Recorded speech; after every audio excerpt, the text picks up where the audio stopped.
Hola, ya estamos casi listos para comenzar, pero antes quiero pedirte algo. Más del 60% de las personas que ven el podcast no están suscritos a mi canal, por lo que te pido que te suscribas y actives la campana de notificaciones.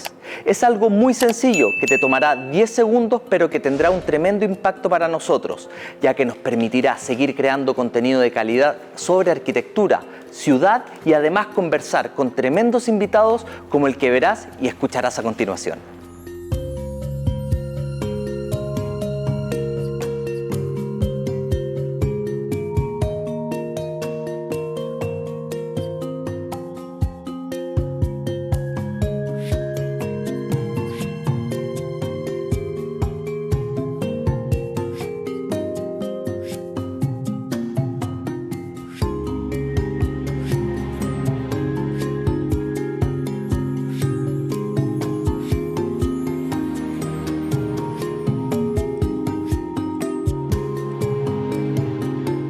Bueno, primero que nada, bienvenido Diego al podcast de Arquitectura y Algo Más. Gracias por estar acá. Y antes de comenzar, voy a hacer una breve lectura de una presentación tuya para que la gente te conozca antes de que entremos en materia. Diego Barahona, arquitecto chileno y director de DBAA Arquitectos Asociados. Tu obra ha sido reconocida en medios como ArtDaily, Arquine, Architectural Record y Divisare, con proyectos que exploran la relación entre paisaje, materialidad y escala de usos. Desde la casa para un criador de caballos en Nilahue hasta el trío de viviendas para 3 hermanos en Santiago, tu trabajo se caracteriza por reimaginar programas convencionales y transformarlos en experiencias espaciales cargadas de sensibilidad.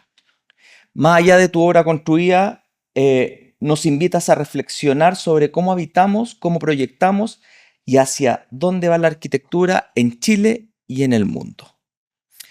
Bueno, dicha esta presentación, me gustaría que tú nos contaras un poquito quién es Diego Barahona. Bueno, muchas gracias por invitarme. Suena más grande de lo que en realidad es la cosa, pero sí. A ver, yo Diego Barahona, estoy casado, tengo 4 niños y en el fondo soy padre. Mi tiempo se reparte en una vida como bastante movida y también ejerzo mi profesión, que es lo que hago, no es lo que soy. Y desde ahí, en el fondo es algo que me apasiona, que me encanta. Y que ha ido evolucionando en el tiempo a una práctica como más o menos la que tú describes, que han sido proyectos muy interesantes. Hemos tenido suerte en los proyectos que hemos podido hacer y como de mucha exploración. Eso de Diego Barahona. Estudié ingeniería, arquitectura, partí estudiando comercial. Partiste en otra área, nada que ver. En una área nada que ver. Estudié comercial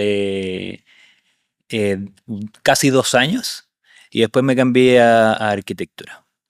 En la Universidad del Desarrollo, que fue por una cosa bastante fortuita, porque simplemente decidí el cambio y busqué la universidad que me convalidara más ramos y me hiciera las cosas más fáciles. Y una cosa media fortuita, como dije, terminé en la Universidad del Desarrollo, que me pareció una escuela que cumplía con lo normal y fue una muy buena experiencia.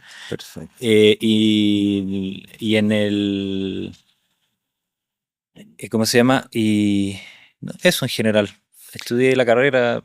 ¿Cómo descubriste y en qué momento se genera este cambio de ingeniería comercial, que es totalmente opuesto a lo que es arquitectura?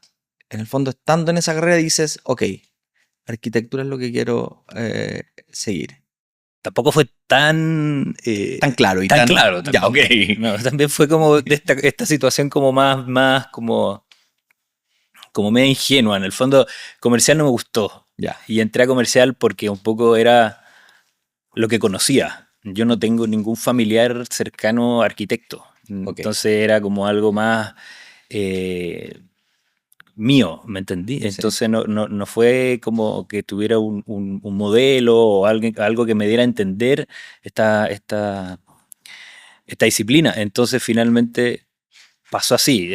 Entré a ingeniería comercial, siempre tuve una inquietud grande por el mundo de las artes, lo creativo, de eso sí tengo influencia. Ya. Y al final esto como que mezclaba un poco, era como un entremedio entre el arte puramente y algo un poquito más concreto. Soy bastante más concreto. Admiro mucho a los artistas, Mm. pero no me sale tan natural. Y ahí arquitectura pareció como una muy buena alternativa. Y lo ha sido. Perfecto. Y dentro de este camino de formación, ¿en qué momento descubriste que ya, sí, por aquí va la cosa, esto es lo que me gusta? Porque como dijiste recién, o sea, entraste a estudiar arquitectura sin saber lo que es la carrera. Y cuando uno piensa, o cuando en general la gente piensa, arquitectura, la verdad que está bastante alejado de lo que es la realidad. Está bastante alejado, pero me fue muy natural. Ya, Entré a la carrera y me fue muy natural como ir avanzando, como que me supe mover de alguna forma. Entonces no me costó en ese sentido el entrar a esta nueva carrera. Ingeniería comercial, por el contrario, me costó bastante más. mm, claro que sí. Oye, y una vez que egresaste, cuando uno egresa tiene ciertas ideas preconcebidas de lo que es la arquitectura. Mm. Tú ya llevas cierta cantidad de años ejerciendo. ¿Cómo ha ido cambiando esta idea de lo que es la arquitectura para ti hoy en día?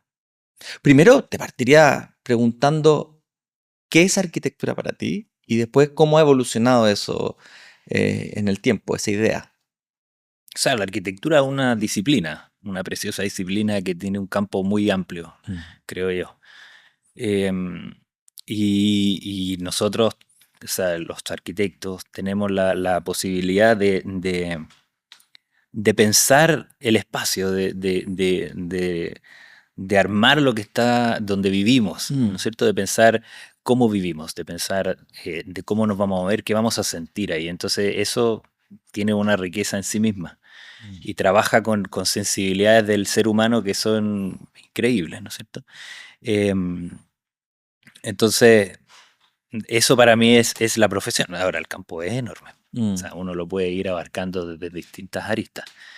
Sí. Em, no sé cuál fue la primera pregunta porque me hiciste dos. ¿Cómo ha ido evolucionando la idea o el concepto de arquitectura que tenías cuando saliste respecto al Ya, que tiene hoy día, que ya ha ejercido y ya tiene varios proyectos? claro. Y sí, siguiendo la misma idea, entonces el cómo se ejerce o cómo evoluciona ese concepto, mucho, porque uno efectivamente se da cuenta de que hay una parte que es muy lo que te enseñan en la escuela, ¿no? Que es como más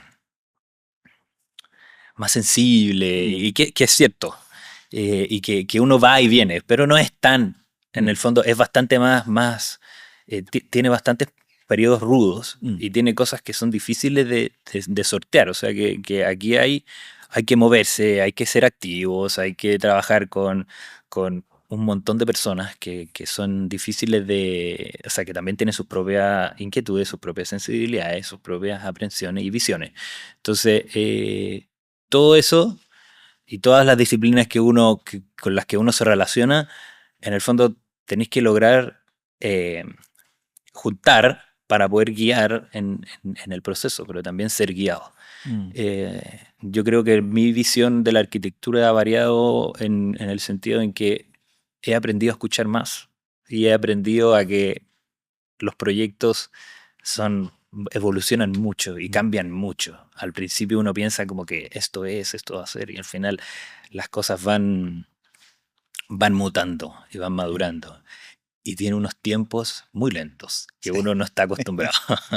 Sí, es verdad. Oye, expliquémosle a la gente que no es arquitecto, que nos ven también mucho, y bueno, también estudiantes de arquitectura que están recién comenzando, porque claro, tú me hablas de todo esto y hay cierta información previa que es importante entender, porque en la escuela a uno le enseñan todo lo que es la parte, llamémoslo, teórica, la parte intelectual de la arquitectura, la práctica de diseñar, pero claramente uno no se enfrenta al construir o muy pocas veces se enfrenta al construir. Hay universidades que ahora están integrando ciertas experiencias que justamente están relacionadas con enfrentarse al construir.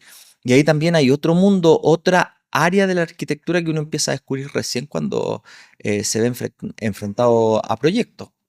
Y que a mí en mi experiencia ha sido un área fascinante, porque en el fondo yo he podido experimentar y eso nace de desafiar un poco los conocimientos que ya uno ya tiene o que en el fondo se te presentan. Y, y como ahí es, es lo que te decía, que hay que escuchar, pero efectivamente la construcción es un mundo aparte, que Mm, nosotros tenemos que trabajar y tenemos que lograr en conjunto sacar un proyecto adelante, no es solo una visión o solo la otra. sí. Entonces hay cosas que efectivamente las constructoras van a saber hacerlo mejor o uno va a saber guiarlo por otra parte. Mm, Entonces, sí, sí hay que bailar el baile juntos, ¿no? sí. No sería Y hay como otro tema ponerle al cual uno no se enfrenta mucho, se enfrenta de manera indirecta, que es justamente interpretar los encargos. ¿Cuáles son las entradas para un encargo? Y en ese sentido, puntualmente con un proyecto tuyo te quiero preguntar, ¿cuál fue el encargo o la primera conversación que tuviste con el cliente de Casa para un criador de caballos? ¿Cómo llega ese encargo y cómo te lo solicitan y cómo después tú lo transformas en el proyecto que terminó siendo? Claro, no, es un encargo más de alguien conocido, porque los primeros encargos en el fondo es difícil de que lleguen de la nada. Uno tiene que armar un portafolio en el Así es. tiempo para poder. em, pero, pero ahí el encargo fue divertido porque nació mucho del cliente, que ese cliente es un cliente que hemos tenido más veces y ha sido, es muy libre en cuanto a a las presentaciones que le hemos hecho, Mm, pero tiene ideas como bastante claras mm, de ciertas funciones, que no son las que uno esperaría que un cliente te desafiara, claro. ¿ya? Entonces, ese proyecto, el encargo fue muy libre, fue como que querían unas pesebreras, porque son pesebreras, con una experiencia estética importante, Mm, no como que la arquitectura fuera muy increíble, sino que la experiencia de cómo usarlas ok. era importante, de cómo ir a ver el caballo, de cómo se iba a bañar el caballo, que hay un montón de funciones dentro, cómo lo iban a ensillar, dónde lo iban a ensillar, y que todo eso fuera una experiencia estética. Entonces, finalmente, por eso el proyecto se concibe en dos partes, que en el fondo funcionan con un patio, y uno recorre este proyecto que tamiza la luz. Mm, Está hecho de mimbre, entonces el mimbre lo que hacía era una especie de cáscara que en el fondo tamiza la luz hacia el interior y los caballos se ven de una manera particular durante el día. mm. Todos estos materiales en que desaparezca, efectivamente funcionan muy bien, pero, pero parte desde el origen, desde que no querían un espacio 100% funcional, lo cual es muy raro. ¿Eh? Sí, sí, totalmente. Totalmente. Que era funcional, pero querían esto, querían este paseo, querían que yo pudiera ir de aquí para allá y ensillar y tener una vista y que, no sé, Que fuera una experiencia en el que fuera fondo. una experiencia. Mira, buenísimo. ¿Sí? ¿Y cómo? Porque claro, hay ciertos factores que uno cuando le hacen un encargo, o sea, una vivienda, ¿Mm? uno sabe que lo habitan humanos. Sí. ¿Cómo es hacer esto que en el fondo el principal usuario no iban a ser humanos, iba a ser caballos? En el fondo que hay otras lógicas probablemente ahí, hay ciertos procesos como tú Sí. recién relatabas, ensillar, lavarlo, peinarlo, etcétera.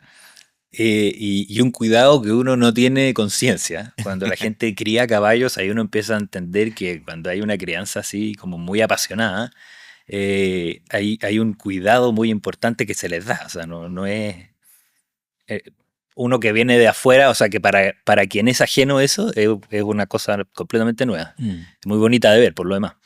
Em,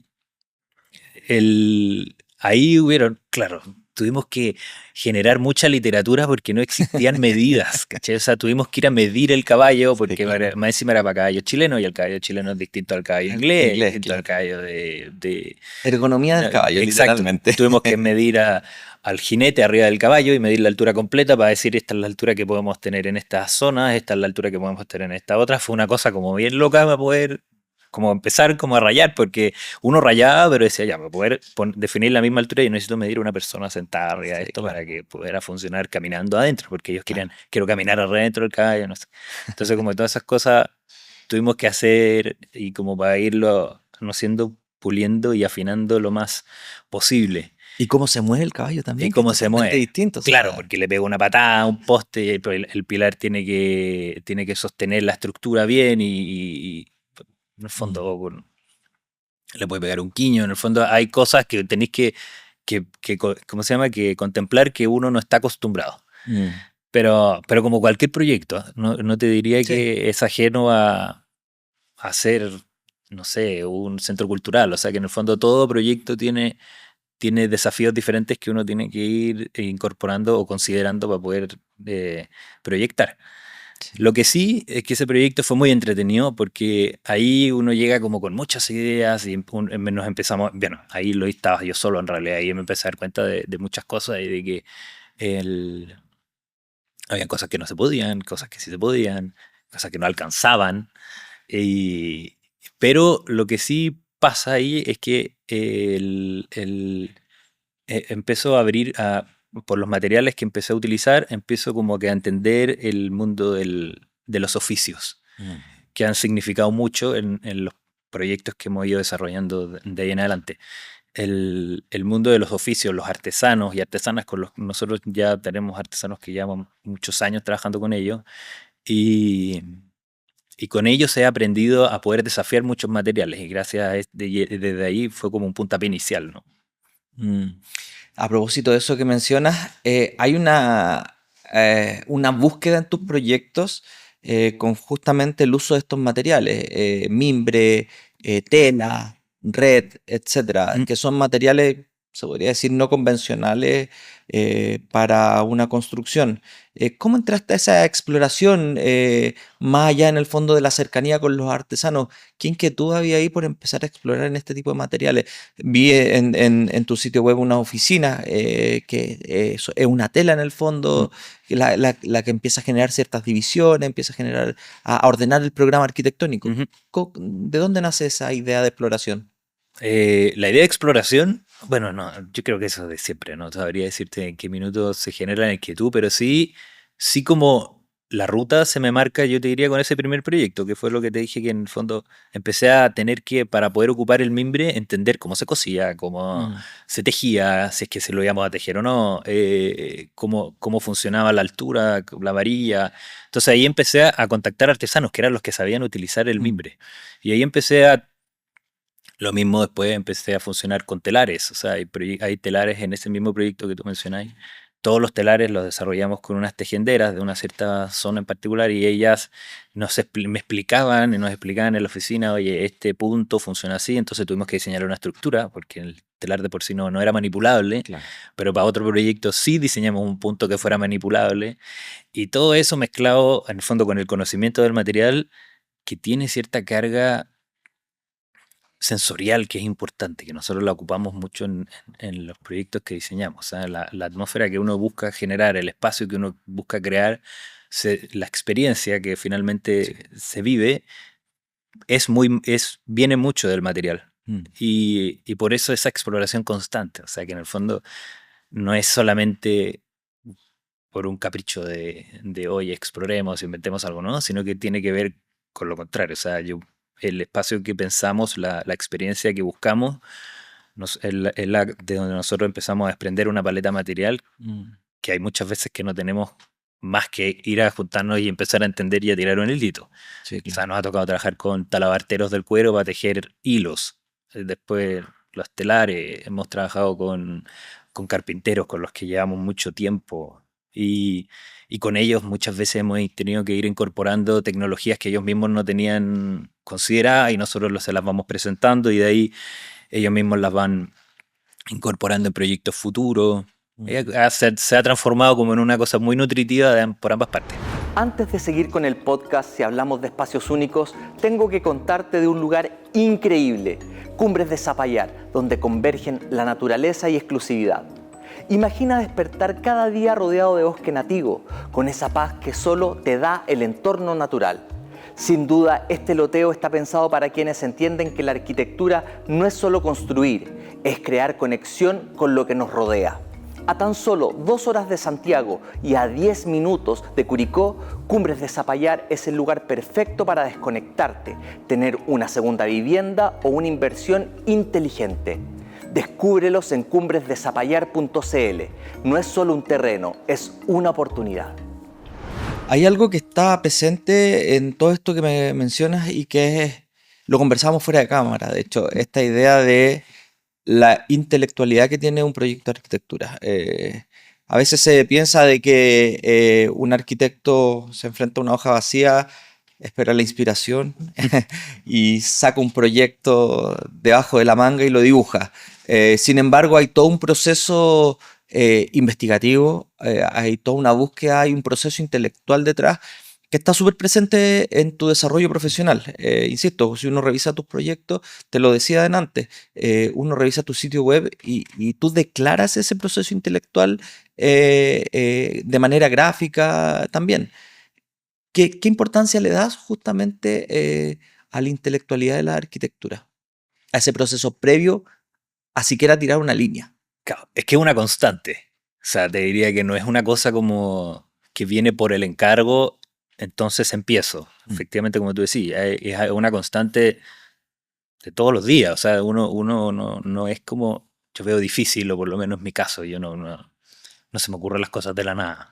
Está todo hecho, entonces como que hoy día la información es muy grande, entonces yo creo que hay una capacidad de, de poder absorber y hay una constante en el proceso de la investigación, de dónde van de cómo funciona algo, un edificio, que finalmente no sé si lo voy a utilizar para algo, pero de repente vuelve la idea y uno empieza a aplicar y a armar cuando llega un encargo concreto y ahí uno empieza como que a armar el puzzle, pero sí es una cosa que yo creo que es una inquietud que la tienen los arquitectos, que uno tiene que ir nutriéndose para poder después diseñar, si no es muy difícil.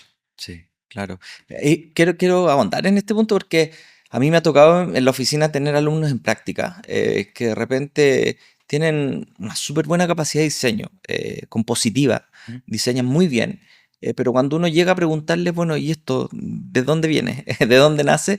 Como que quedan en blanco. Y es importante recalcar que eso que te enseñan en la escuela, de todo ese proceso previo que hay antes de diseñar, eh, tiene que seguir estando en la vida profesional, porque, insisto, me ha tocado tener alumnos en práctica o alumnos recién egresados y como que creen que en el mundo laboral es distinto. Y creo que para generar buena arquitectura ese proceso es vital.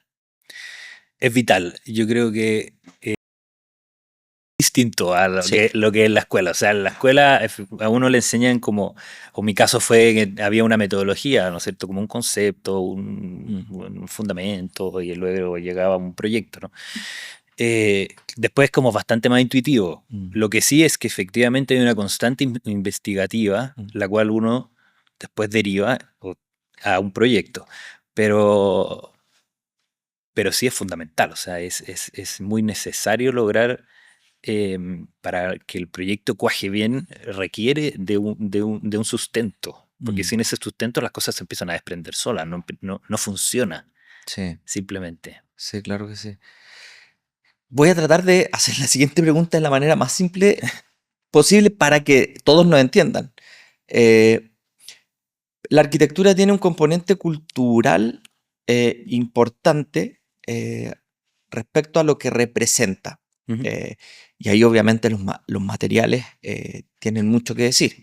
En ese aspecto, tú que trabajas con mimbre, con telas, etcétera, tus proyectos efectivamente transmiten una cultura. Nadie podría poner en duda probablemente de que es arquitectura chilena, ¿ya? Porque estás trabajando con materiales locales, con artesanos locales. Y en ese sentido el proceso de la arquitectura está muy ligado al de un artesano, al de desarrollar, al de investigar. ¿Qué importancia le das tú? Sabemos que porque lo has desarrollado, pero ¿qué importancia tiene el desarrollo de la arquitectura como una artesanía? Como un proceso artesanal, como un proceso que tú investigas, que después trabajas en el taller, que ves los detalles, que te preocupas de si el mimbre se teje o no se teje, y que no simplemente se agarra un material, porque es hormigón, esto es de hormigón, listo. No, hay algo más detrás, hay algo más de artesano. Eso es lo más difícil, porque finalmente no es algo tan consciente. ¿Ah? Es como se ha transformado en algo como más de la práctica que he ejercido, pero em, es complicado bueno, es bastante difícil de explicar porque Sí, por eso. como te digo, es más intuitivo en ese Ok. sentido. No es algo que tú hayas ido planificando en base a inquietudes, No se tiene fue dando. o sea, sí, son inquietudes y he tenido que generar esa literatura, ¿cachai? Como que he Ok. tenido que ir investigando porque uno no puede llegar con un proyecto así, presentárselo a una constructora y decirle esto es el proyecto, construirlo, porque nadie te lo va a querer construir. Otra Sí. cosa que es muy difícil, o sea, cuando Sí. uno presenta proyectos así, como con estas complejidades, las constructoras en general no quieren hacerlo simplemente. Sí.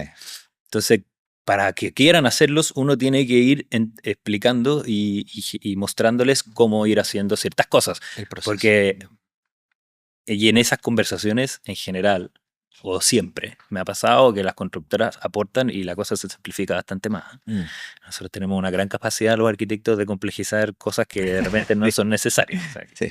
entonces, pero eso pasa, y para poder utilizar todos estos materiales, como decís tú, o todas estas formas, una puerta de tal dimensión o qué sé yo, uno tiene que ir investigando para saber cómo poder construirlo. Entonces, es en esa inquietud, te diría yo, que en el cómo se construye, cómo se hace esto, es donde nace la investigación que yo necesito para poder después decir con una justa razón, esto se hace de esta forma.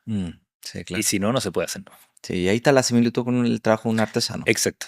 Que Sí. necesito experimentarlo. Entonces hay ciertas cosas que yo tengo previamente experimentadas. Sí. Hay cosas que hemos utilizado en distintos proyectos, hay cosas que son nuevas, pero en general hay una investigación o alguna maqueta que hemos hecho, algún revestimiento que inventamos y que dijimos, oye, nosotros lo hicimos de esta forma, con esta función, tenemos esta persona que lo podría hacer y vamos desarrollando en Sí. conjunto.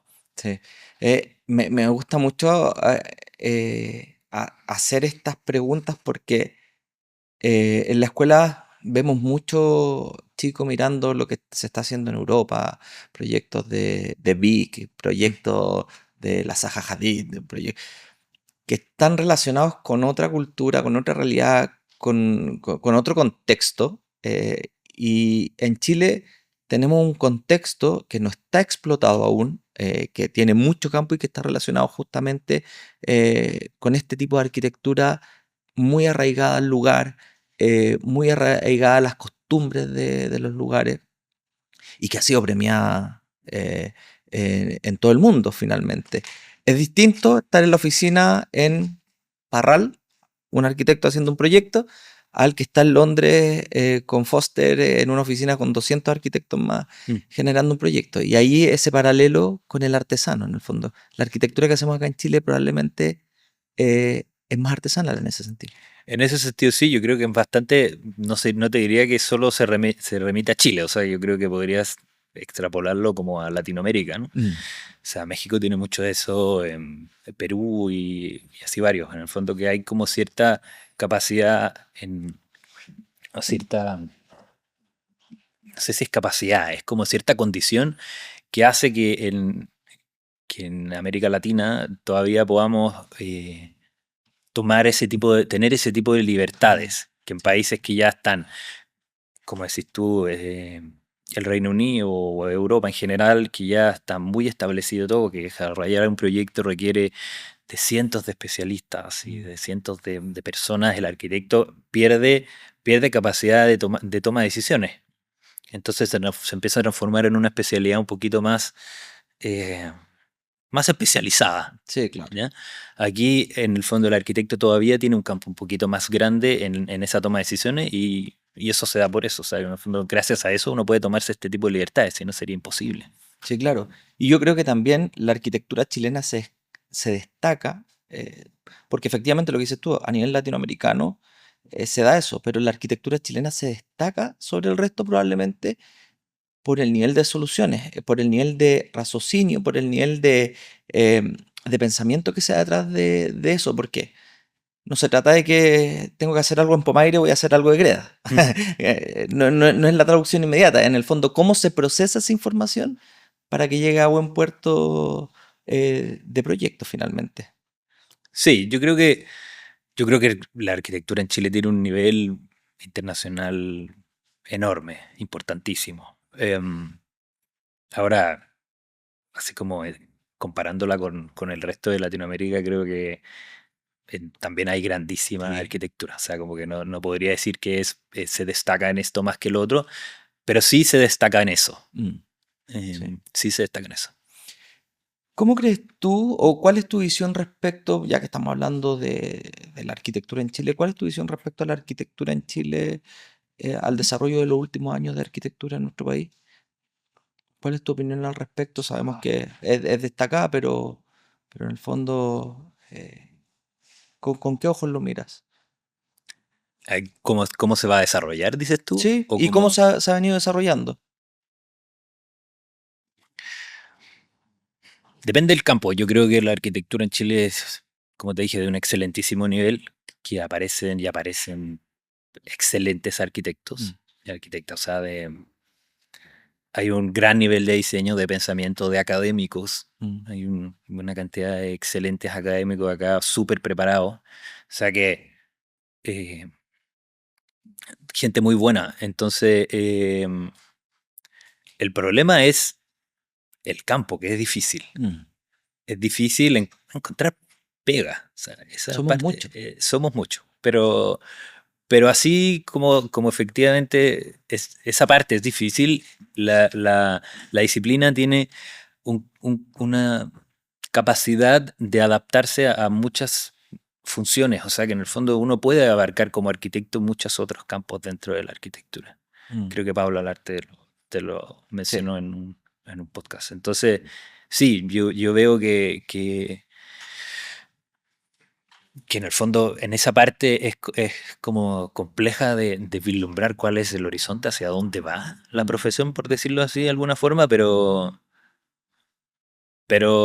sí creo que mientras seamos más rígidos es más difícil de moverse. mm, O sea que aquí para encontrar pega es una búsqueda constante, una cosa activa, sí. primera cosa, y la flexibilidad que sería mi experiencia. Yo creo que uno tiene que ser flexible para poder ver cómo, hacia dónde, qué decisión tomar, cómo Sí. moverse, una cosa así, pero no es, pero la rigidez es lo que puede destruir cualquier cosa. Sí. A propósito de eso que mencionas de Pablo Alar, que estuvo en el podcast y mencionó, ha tenido una cantidad de visualizaciones en redes sociales y comentarios y todo. Y a mí me llama mucho la atención que hay gente ahí que comenta y dice, bueno, ¿y dónde están esos puestos de trabajo? Y yo he reflexionado harto esto y digo, bueno, claro, tenemos un área en donde efectivamente hay trabajos formales donde tú llevas tu currículum y te pueden contratar. Pero en mi visión, y ahí coméntame si estás de acuerdo o no, pero en mi visión creo que la arquitectura tiene mucho, mucho de autogestión. O sea, ser arquitecto está implícito autogestionar cosas. Sí, Creo que si quieres irte por el camino de enviar currículum y esperar a que te llamen, ya, ok, es válido, pero es ínfimo el porcentaje de éxito ahí. Probablemente lo puedes encontrar, pero creo que es más relevante la autogestión. No sé qué opinas de eso. sí, 100%. Pero ahí hay algo, como que dije al principio, em, la arquitectura es algo que uno hace, no lo que uno es. Entonces, y en ese hacer uno tiene la capacidad de hacer más cosas. Sí, claro. O sea, aquí me estoy metiendo las patas a los callos, porque Pablo Alar sabe mucho más que yo, probablemente en todo, pero en el fondo a lo que me refiero es que eh, esos puestos de trabajo, claro, si uno los condiciona o los rigidiza en quiero ser, poder diseñar esto o hacer esto, claro, el campo laboral es más chico y hay que ir ahí a esa lucha. O sea, que en el fondo uno tiene que ir a defenderse. Pero, pero en el fondo, en el ámbito de que lo que te entrega la carrera uno sí puede abrirse a distintas cosas, a distintas posibilidades. Tengo compañeros, amigos, arquitectos que se dedican a cosas nada que ver sí que tienen que ver como con algo, con la arquitectura, pero que no necesariamente son o ejercen como arquitectos Haciendo como uno proyectos. esperaría que, ¿no es cierto?, la expectativa que uno se le genera quizás en la carrera. Sí, claro. Y yo creo que eso va de la mano con cómo van mutando o cómo van a ir mutando, pienso yo, las, las carreras en general, no solo las de arquitectura, las carreras universitarias. Sí. Hablando de esto que has mencionado varias veces, la flexibilidad, has desarrollado también mobiliario. Sí, Tienes ahí silla número 1, mesa número 1, hay silla varias. número 2 y varias. Sí, cuéntame, ¿cómo llegaste a eso? ¿De dónde nace también esa exploración y esa inquietud por el mobiliario? ¿O también está relacionado con un encargo que llega?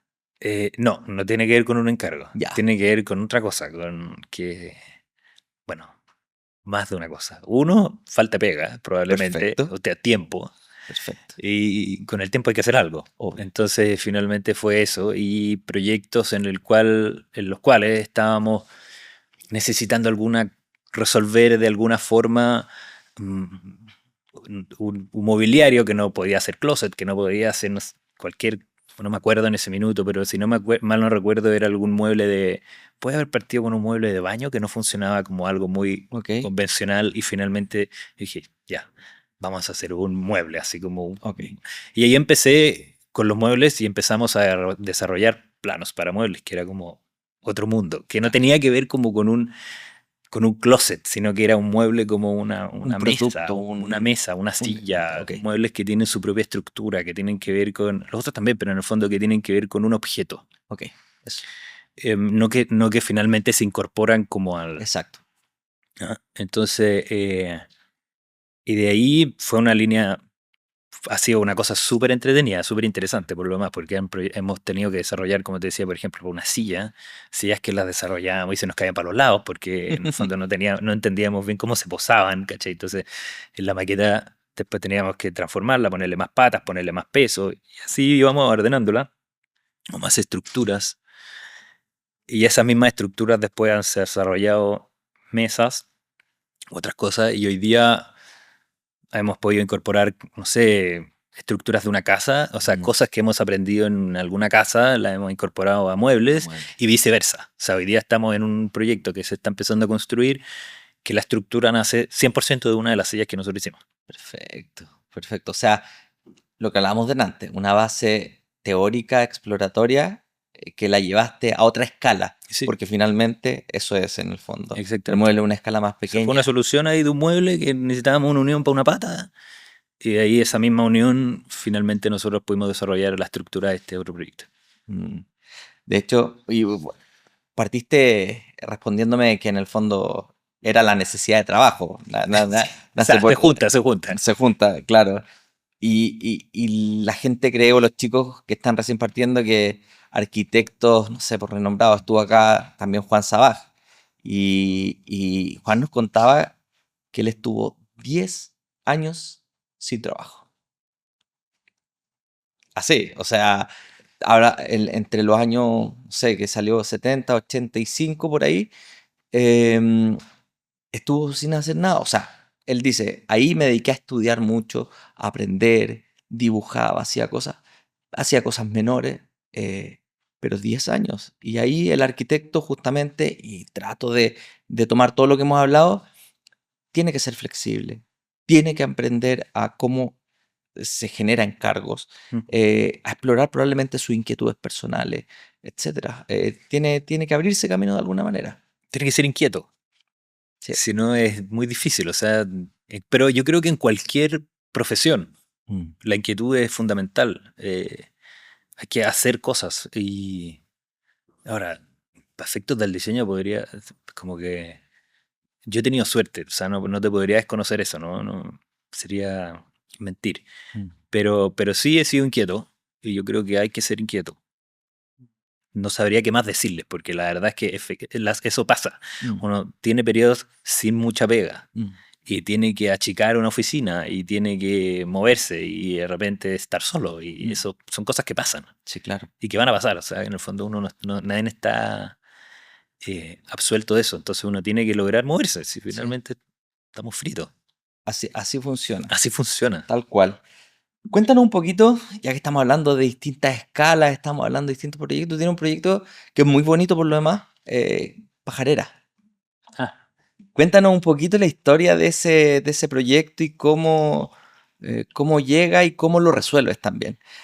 Mucho estás muy ligado al desarrollo de proyectos con animales. no tanto. No tanto. Hemos desarrollado 3 teorías de animales. Una vez desarrollamos una planta pero no se de producción, pero no se hizo. Em, hicimos estas caballerizas que hablamos, hicimos otras que no se construyeron, que yo creo que no se van a construir. Y hicimos este gallinero en realidad, que es como una pajarera. Y que ese encargo fue muy entretenido. Fue para el mismo cliente de las caballerizas. Las que sí Perfecto. se construyeron.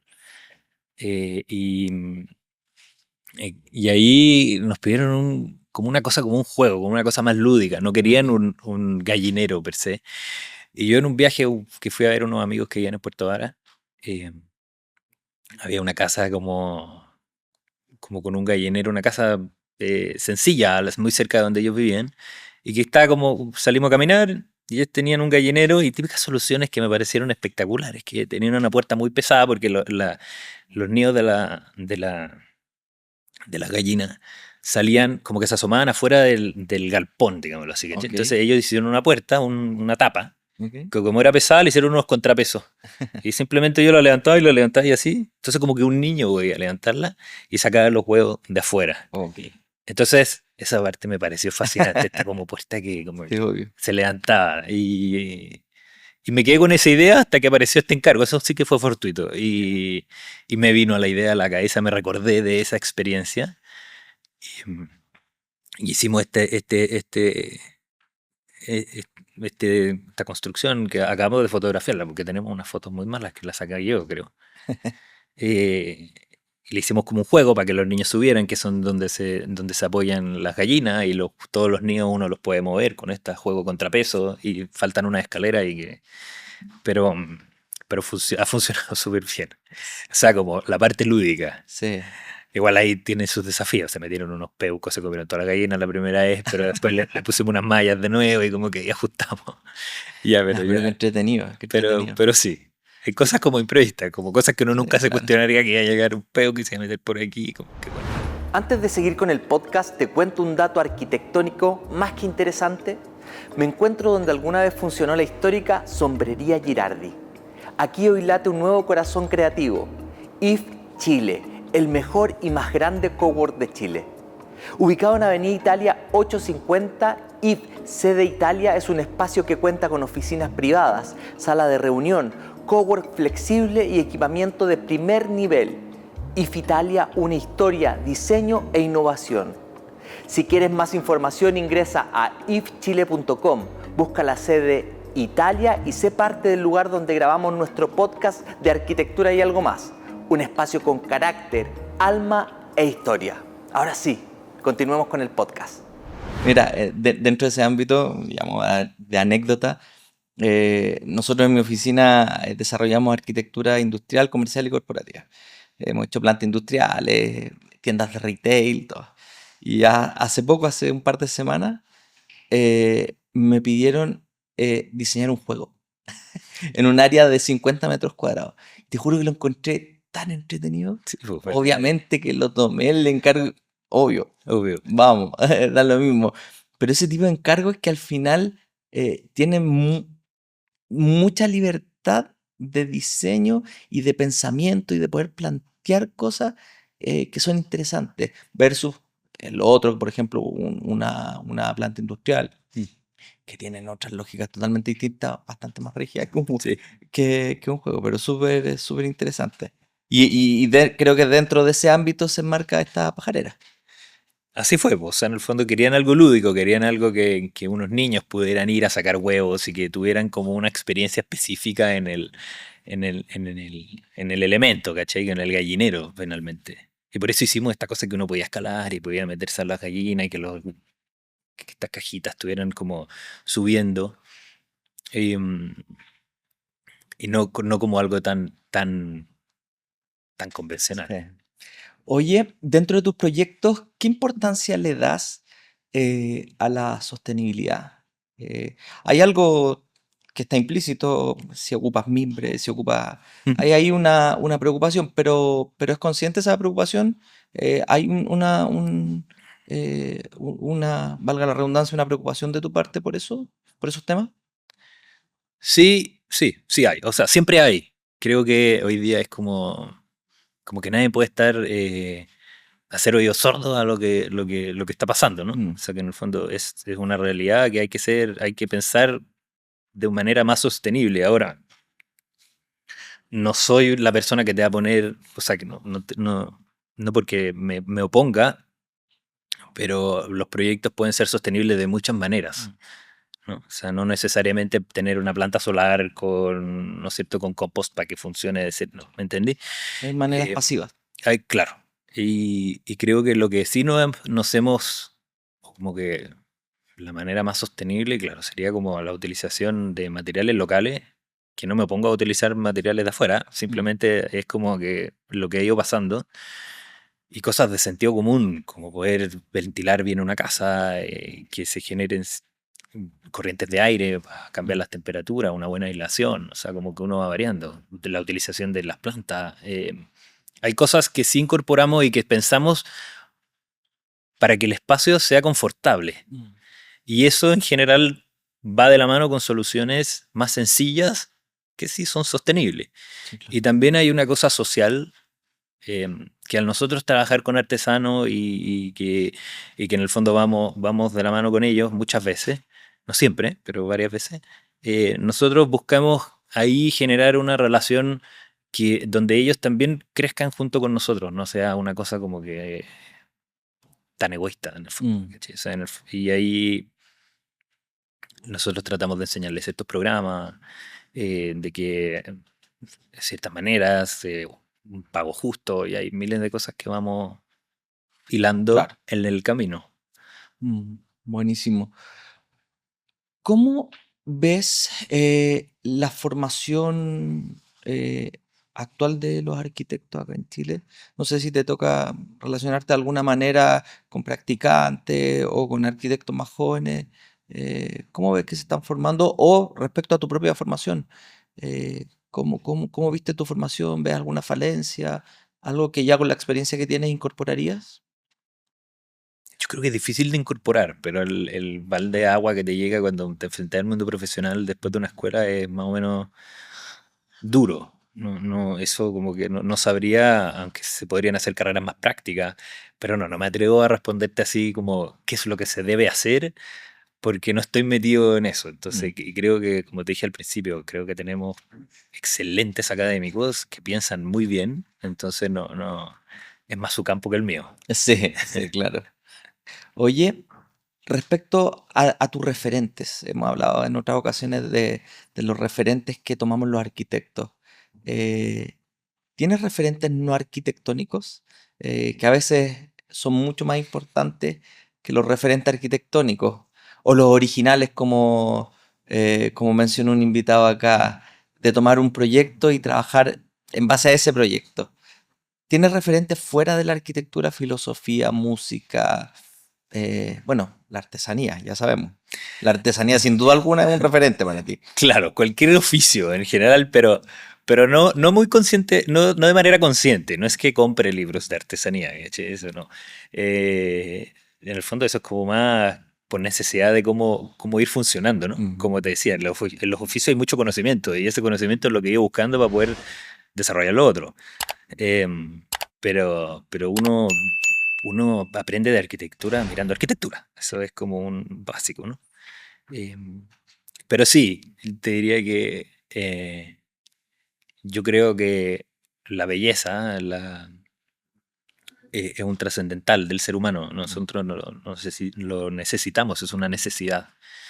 Entonces, cualquier referencia puede ser en el cine, en la música, en el arte, son fundamentales. O sea, uno es una constante. No es que lo busque ahí como de manera consciente, no es que vaya a ver una exposición para inspirarme para un proyecto, no es tan consciente en ese sentido. Pero sí es una constante en mi vida. Sí. O sea, veo cine, escucho música y veo arte. ¿Y los hobbies? ¿Qué relevancia le das a los hobbies para el desarrollo profesional de un arquitecto? No para un arquitecto, para cualquiera. Perfecto. Sí. Es para cualquier persona, creo que hacer deporte, cualquier hobby. Trabajé con porcelana muchos años, como 7 años, em, que es lo que me ha llevado a varias cosas con las cerámicas. Em, pero sí creo que es fundamental tener algún hobby para poder drenar y Sí, despejar la cabeza. drenar y nutrirse, tal cual. Exactamente. Sí. Oye, hablemos un poquito de tu oficina. DBAA. Sí. ¿En qué año partiste? Cuéntanos un poquito y cómo ha sido esa evolución de tener una oficina de arquitectura. Así como tan formal no es, pero sí, somos 3, más de repente un practicante ocasional. Em, de ser solo a ser un equipo bueno, tiene ciertas complejidades porque como que uno se tiene como que adaptar a cómo funcionar, pero es mucho más nutritivo, o sea, mucho más interesante, salen mejores ideas, uno puede abarcar más cosas en el fondo.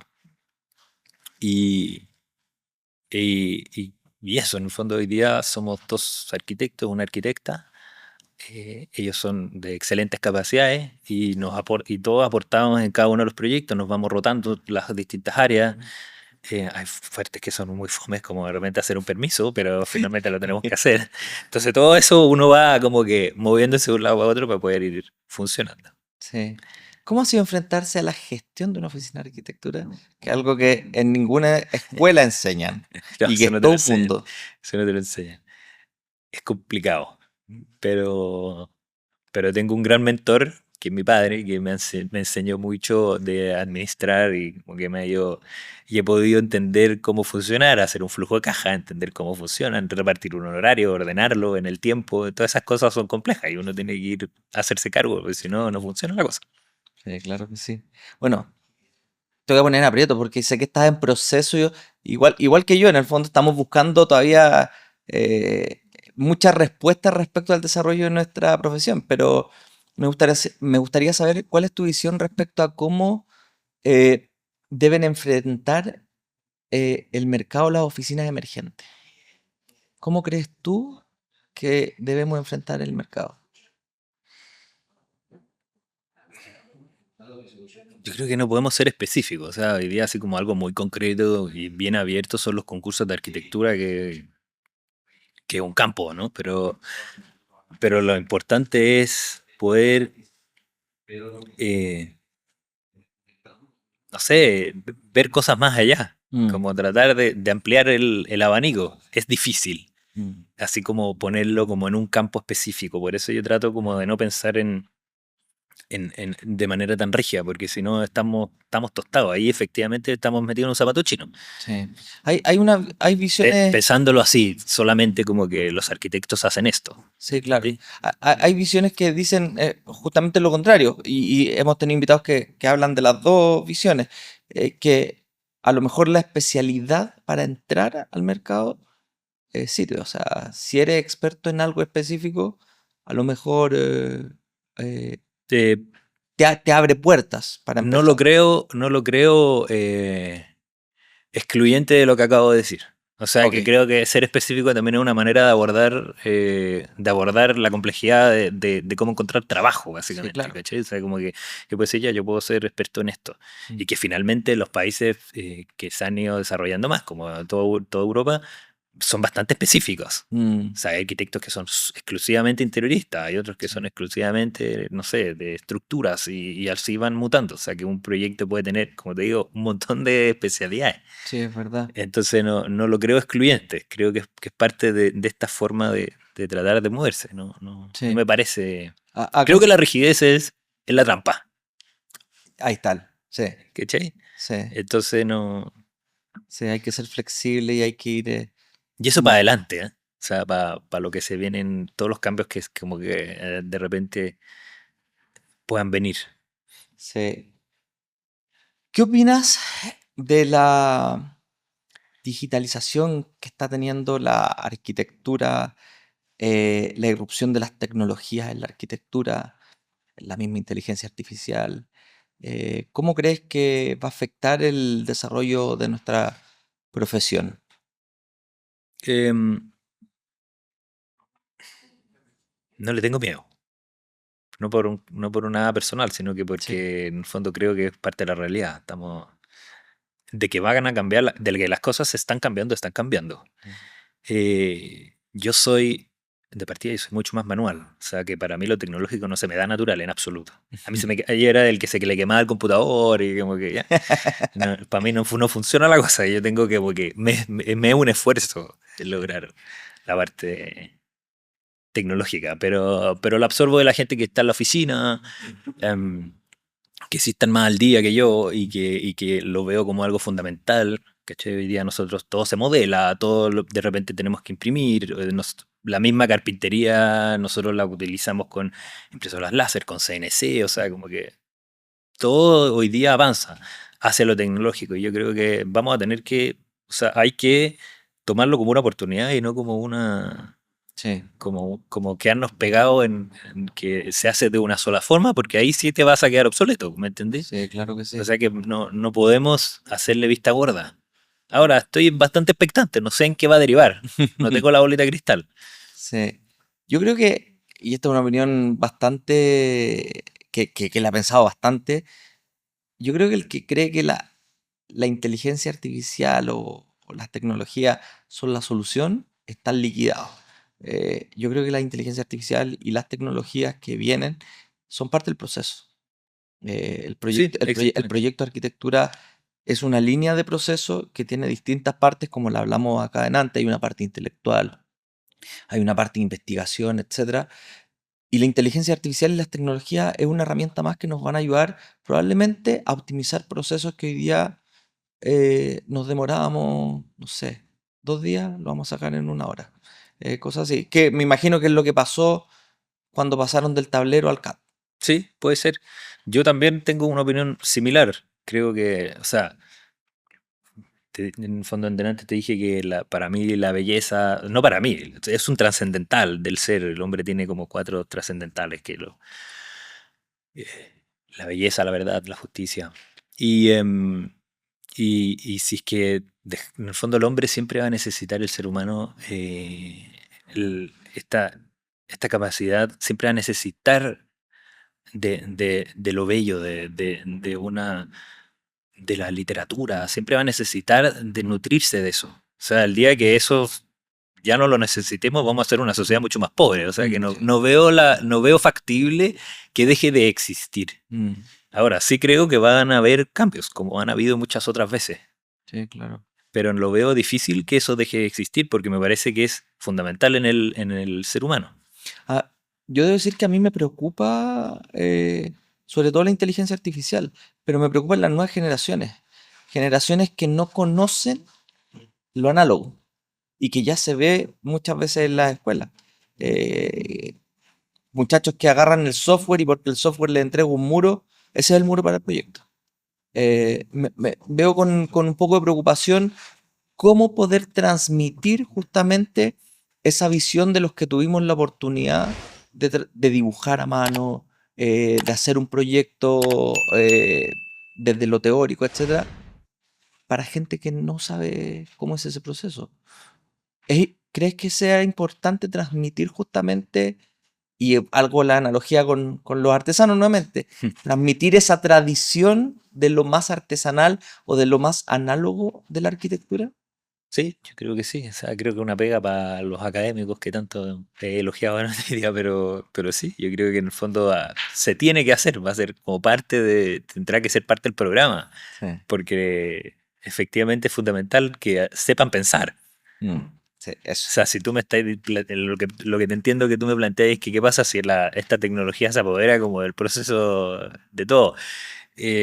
claro, si es que no saben pensar, tampoco las máquinas van a pensar por ellos. O sea, como que el programa va a terminar pensando y uno no le va a aportar nada. En medida en que nosotros sepamos aportar, el programa va a ser una herramienta, si no, no ya deja de ser una herramienta.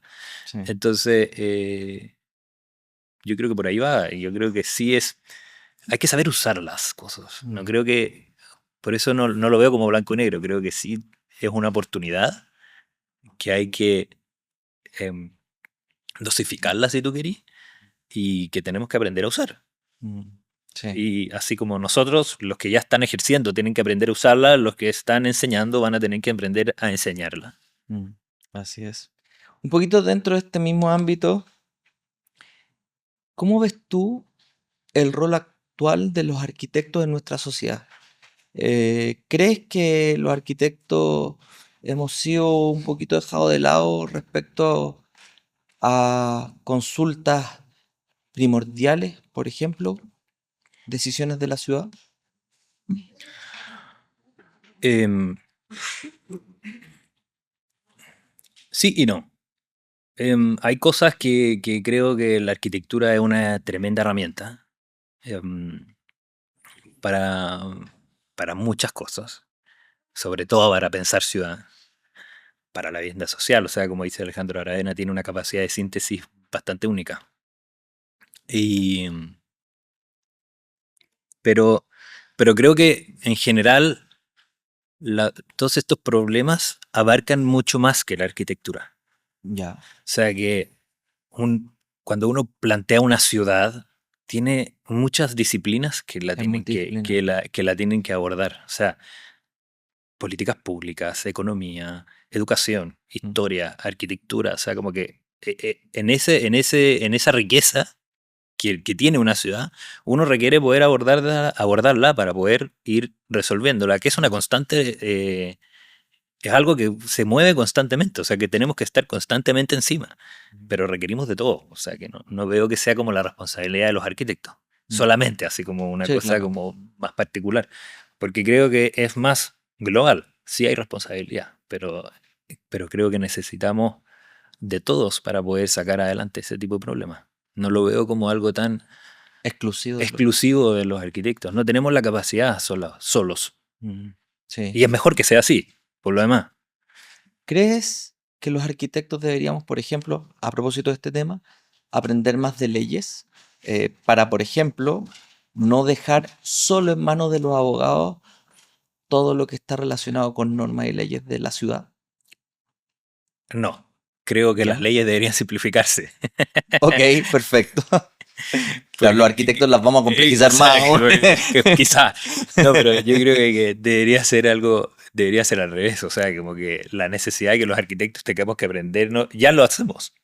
Ya es súper complejo desarrollar un permiso. Sí. Y si tú lo llevas hoy día, los permisos ya están involucrando declaraciones de impacto ambiental. O sea, como que hay un abanico de permisiológico en el cual tenemos que estar involucrados, que es muy amplio. Entonces, no, al revés. Yo creo que ya nos tenemos que, ya forzadamente tenemos que hacernos cargo de ese tipo de cosas. Yo creo que al revés, ojalá la permisología, que esta palabra tan famosa últimamente, ojalá efectivamente se simplifiquen las cosas para llegar a soluciones más eficientes. O sea, porque si no, lo veo muy difícil. Sí, pero ahí vuelvo a la pregunta en el sentido de que probablemente la permisología es compleja porque el que la hizo, un abogado en el Congreso o un ingeniero en el Congreso, desconoce el proceso que hay detrás de un proyecto, de hacer un proyecto, de lo que implica. Y las decisiones por las cuales dijeron, ok, la ley tiene este punto, está relacionado con cosas fuera de la arquitectura. Y a eso apunto a que probablemente nos tenemos que involucrar más en ese tipo de decisiones, pero sabiendo cómo se hace, sabiendo de leyes. Sí, puede ser, pero sostengo mi punto. O sea, yo creo que pasa por una simplificación más que por una complejización. Pero sí, o sea, en el minuto en que se simplifique, espero que hayan arquitectos involucrados competentes que puedan dar su opinión adecuada para que esta cuestión, digamos, vaya por un buen camino. O sea, creo que sí somos necesarios en la simplificación del proceso, si tú quieres.